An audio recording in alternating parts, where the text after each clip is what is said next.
Hey everyone, Mr. Happy here, and in this video we're going to be covering the changes to Dark Knight coming in Final Fantasy XIV's next expansion, Shadowbringers. This information is coming to you from the North American media tour that I attended recently. That being said, all the numbers, effects, all that stuff is subject to change by the time the expansion launches, so we'll put a watermark at the bottom to remind you, and let's get started. We all pretty much expected this, but Dark Knight has undergone some pretty serious changes going into the expansion, more so than the other two tanks up to this point. It's going to be something that's still recognizable, but the way that you approach a lot of these skills is going to be quite different. First up, a short list of skills that were only slightly adjusted, so we don't have to talk about them much. Hard Slash, Siphon Strike, Unleash, Unmend, Shadow Wall, and Living Dead. All of those are pretty much the same as they were. There's also a list of removed skills. Dark Arts and Darkside, they're kinda still around, but that'll make sense to you when we talk about the other skills. Enmity combos are gone, so Spinning Slash and Power Slash are gone. Also, Blood Price, Dark Passenger, and Soul Survivor. These abilities didn't quite make the cut. But the rest of the skills have undergone some pretty noticeable changes. For one, all the tanks lost their offensive stances. You probably just noticed that with Darkside, and as such, all their tank stances have been adjusted as well. They no longer have these like reduced damage effects and reduced damage dealt effects. Instead, Grit just increases the enmity the Dark Knight generates, and it is off the global cooldown. So it's just whether or not you need enmity, you turn it on or off. There is also a new trait called Tank Mastery. All the tanks got this as well at level 1, and it just decreases the damage they take by 20%. It also gives them bonus health from Vitality and bonus damage from Strength, so that's going to mostly feel the same, and the tank stance is just for enmity. Now, speaking of Grit, Soul Eater used to have a little bit of synergy with Grit where it would only heal you if you were in Grit. That's no longer a thing. Soul Eater, which is your soul combo finisher now, by the way, pretty much how you were playing last expansion, that no longer requires Grit to heal, and there's, of course, with no more Dark Arts, there's no more Dark Arts potency to any of these skills. Blood Weapon also underwent some pretty major changes. It no longer hastes, it no longer reduces TP costs, of course, and it no longer generates blood or MP strictly on physical attack. It now generates the blood and MP for every weapon skill or spell used, especially once you have the level 66 trait. So it's going to be about getting as many weapon skills or spells out. And the good news is, since it's not strictly physical attacks, if you do happen to use it while you're AoEing or you cast any spells, it will count for blood weapons generation. Dark Mind just no longer requires Darkside. It's also a 20% reduction instead of 30%, so a little bit of a trade-off. Salted Earth no longer generates blood per hit, and its cooldown is 90 seconds. Plunge is the same up until you get to level 78, at which point it gets a trait that lets you store up to 2 charges of it, similar to some of the other gap closers in the game now. Abyssal Drain got a pretty massive change. It's no longer just an AoE spell you can spam, and because there's no Dark Arts, it's not something you're going to be Dark Artsing for tons of healing.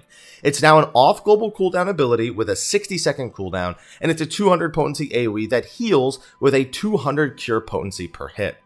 Yes, this means you'll also be using it on single targets, but that you won't be spamming it on big AoE packs to keep yourself alive infinitely.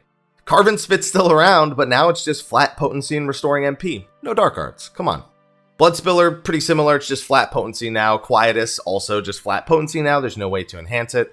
Delirium got a pretty major overhaul. It's essentially the Dark Knight equivalent of Inner Release, and it gives you 10 seconds of no blood cost for Quietus or Bloodspiller, and you also restore MP when using either of those skills. It sits on a 90-second cooldown.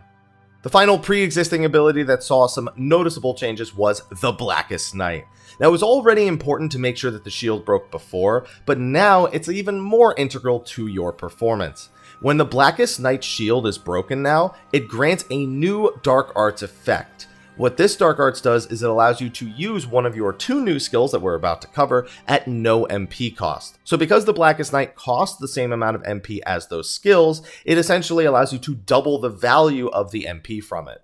And with that, let's move on to the new skills. At level 30, you'll learn your first new skill, and it seems like these Flood and Edge abilities are basically meant to replace what would have been the Dark Arts spam before when you have spare MP.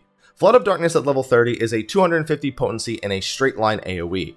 It grants the Darkside effect for 30 seconds, and hitting any enemies with this attack will extend Darkside's duration. Now, it costs 3k MP, but the more important thing is that Darkside is just a damage buff. So you're going to always want to be maintaining Darkside now. It's not its own separate form that you actually need to use a button for. Your single target dark side ability is Edge of Darkness. That you'll learn at level 40, and it's a 350 potency single target attack, and it does the whole thing, grants dark side, extends dark side, costs the same amount of MP. These two skills evolve into Flood of Shadow and Edge of Shadow at level 74 when you get a new trait. This just makes them stronger, but otherwise doesn't change their effects. These are the skills that you get to use for free when you get a Dark Arts proc. As for the other skills, they got Stalwart Soul at level 72, which is an AoE combo off of Unleash. Now, it not only restores MP when you do the combo, but it also generates 20 blood gauge, so it is going to be really helping you pump out those quietuses during AoE rotations.